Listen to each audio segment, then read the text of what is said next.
Coba lihat keluar jendela. Apakah kamu bisa melihat kendaraan bermotor berlalu lalang? Kendaraan bermotor memang sudah umum digunakan oleh semua orang, dan sudah jelas pula perannya dalam kehidupan sehari-hari, yaitu untuk bepergian dari satu tempat ke tempat yang lain. Tapi tahukah kamu kalau kendaraan bermotor tidak selalu bagus untuk kita dan untuk lingkungan kita?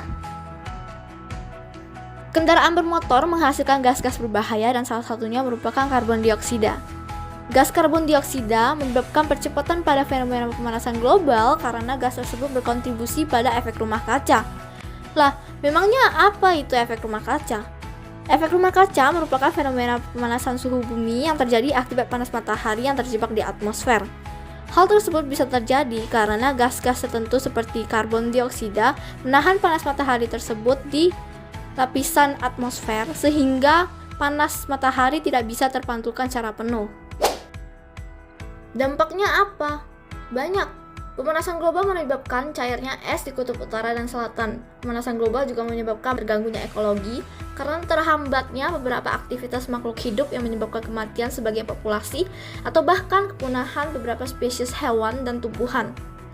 Air di laut pun naik akibat cairnya es di kutub utara dan selatan.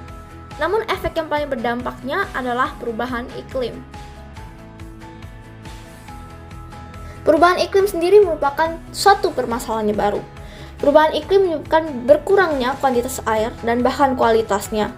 Kenaikan suhu yang terjadi menyebabkan tingginya kadar klorin pada air bersih. Apalagi, perubahan iklim juga menyebabkan gagalnya panen akibat kekeringan. Selain itu, perubahan iklim juga dapat menyebabkan berbagai masalah kesehatan seperti permasalahan jantung, alergi, dan penyakit kulit. Nah, untuk mempelajari lebih lanjut, yuk kita tilik permasalahannya melalui studi kasus.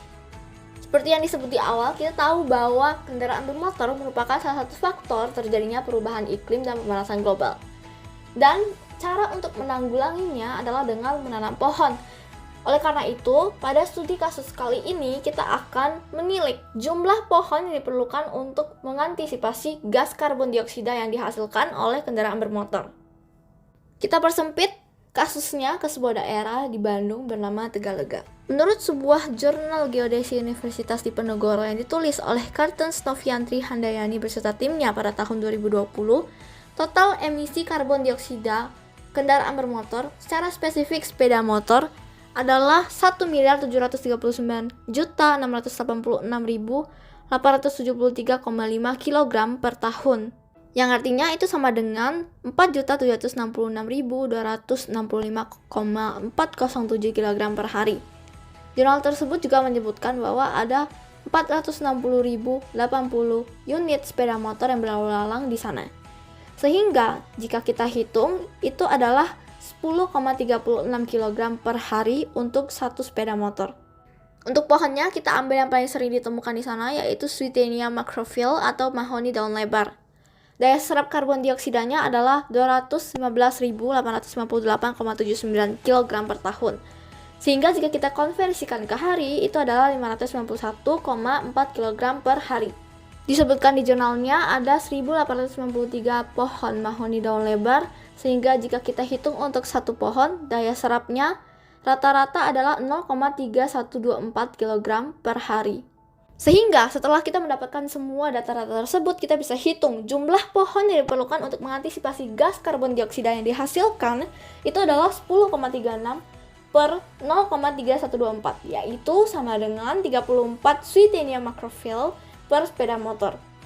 Loh, cuma 34 Swietenia macrophyll per motor untuk sehari? Nah, tapi jangan lupa nih, kalau itu untuk satu motor. Sedangkan yang lalu lalang di situ ada 1.893 motor, ya kan? Selain menanam pohon dan mengurangi penggunaan kendaraan bermotor, kita juga dapat melakukan berbagai hal untuk memperlambat perubahan iklim. Salah satunya adalah dengan menghemat listrik, karena listrik mengeluarkan panas. Kita juga dapat mengurangi penggunaan air conditioner atau pendingin ruangan, karena pendingin ruangan mengeluarkan senyawa organik hidrofluorokarbon atau HFC yang bahkan merupakan gas rumah kaca yang lebih kuat dari karbon dioksida.